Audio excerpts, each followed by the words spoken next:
In 2014, global pop superstar Katy Perry was touring Australia, selling T-shirts and merchandise to thousands of fans. Then she was sued for it.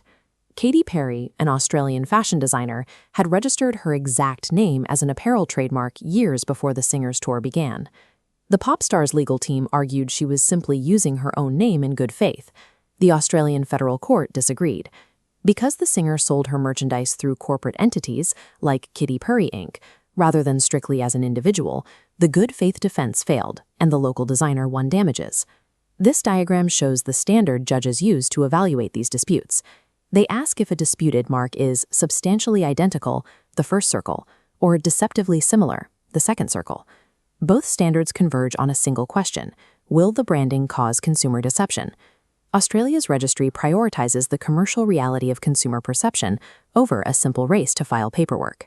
The system relies on specific tests to determine how a consumer actually identifies a product in the marketplace. This reliance on perception is why literal names are so fiercely contested. In 2015, reality television star Kylie Jenner attempted to register the name Kylie in the United States for advertising services. She was immediately blocked by the legal team for Kylie Minogue. Minogue's lawyers pointed to her decades-long, internationally renowned reputation across the entertainment industry, arguing that granting Jenner the trademark would lead to consumer confusion. This flexibility extends past celebrity names and into everyday nouns. In the United States and 25 other countries, the Deckers Corporation legally owns the UGG trademark. But when Deckers tried to enforce that ownership against local manufacturers in Australia, they were ultimately unable to prevent others from using the name. 20 local manufacturers formed the Australian Sheepskin Association and argued that, to an Australian, UGG is simply a generic noun describing a style of sheepskin boot. The court agreed, ruling that a company cannot claim exclusive rights to the most natural way citizens describe a physical object. However, if a word lacks an everyday meaning to the local public, the rules flip. In a dispute between two coffee suppliers, the High Court allowed the Italian word oro, meaning gold, to be trademarked. Because oro did not have a direct descriptive meaning to ordinary Australians, it was eligible for protection. No one can trademark the dictionary. To claim ownership of a word, a brand must possess an inherent distinctiveness that clearly separates its goods from the rest of the open market. Text is only the first layer of this spectrum. A brand's legal protection also covers its abstract shapes and physical profiles, as seen when the Coca-Cola Company sued the confectionery distributor Allfect over a gummy sweet. The sweet in question was manufactured by a fruity. It didn't use Coca-Cola's name or logo, but it precisely appropriated the distinct fluted silhouette of the classic glass Coca-Cola bottle. A fruity's defense relied on literal differences. The sweet was explicitly embossed with the word cola rather than Coca-Cola, and the company argued they had no malicious intent to deceive anyone. The federal court still sided with Coca-Cola. The judge looked past the literal text and focused on the commercial reality. Both products were sold at convenience stores, and both were popular with the exact same demographic of teenage girls. The overall visual impression a product creates can override minor literal differences. If a physical shape mimics the established style of a famous mark, it crosses the line into deceptive similarity. Sometimes competitors try to reach the limit of these rules using cheeky branding. When Hungry Jack's, the Australian franchise of Burger King, released the Big Jack burger, McDonald's sued, claiming it infringed on their Big Mac trademark.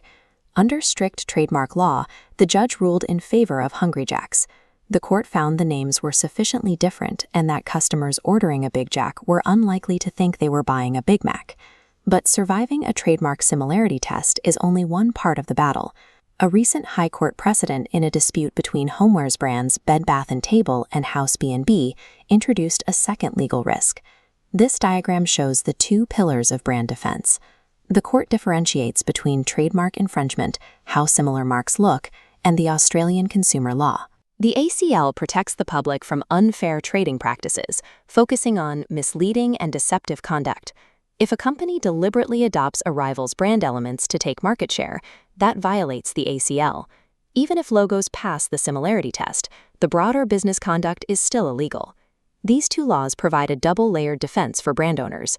A competitor might adhere to trademark similarity rules, but still face court-ordered injunctions and damages if their overall market conduct misleads the public. How a brand registers its mark dictates the exact boundaries of its legal rights. In the recent Mercado case, the court clarified that registering a plain text word grants broad protection over the name itself, whereas registering a highly stylized graphic logo only protects that specific visual execution. The power of a brand name was fully demonstrated when the American fast food chain In-N-Out Burger sued a Brisbane-based ghost kitchen operating under the name In and Out Aussie Burgers. A ghost kitchen is a commercial cooking facility that has no dine-in space and produces food strictly for delivery apps. The American corporation successfully forced the Australian business to abandon the name and logo. The American company achieved this despite having 0 permanent physical stores anywhere in Australia. Instead of relying on physical real estate, In-N-Out pointed to the local reputation they had generated through the intense hype of temporary sell-out pop-up events. The Australian legal system recognizes the brand as psychological real estate established in the consumer's mind. When a competitor tries to borrow that goodwill, even as cheeky inspiration, they are stepping into a significant legal hazard.